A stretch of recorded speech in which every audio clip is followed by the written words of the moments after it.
অনুগ্রহ করে শুনবেন, রায়গঞ্জ থেকে হাওড়া যাওয়ার জন্যে ট্রেন নম্বর ১৩০৫৪ কুলিক এক্সপ্রেস।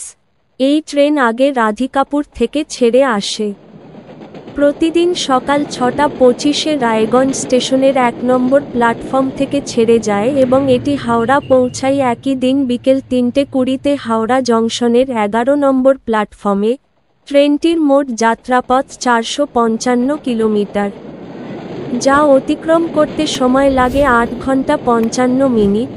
এই ট্রেনের গড় গতিবেগ ৫১ কিলোমিটার প্রতি ঘন্টা এবং সর্বোচ্চ গতিবেগ ১১০ কিলোমিটার প্রতি ঘন্টা।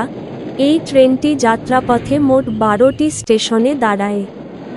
এই ট্রেনের সেকেন্ড সিটিং ভাড়া ১৭০ টাকা, চেয়ার কার ভাড়া ৬০০ টাকা। ভিডিওটি ভালো লাগলে লাইক করবেন এবং সঠিক তথ্যের জন্য চ্যানেলটিকে সাবস্ক্রাইব করবেন।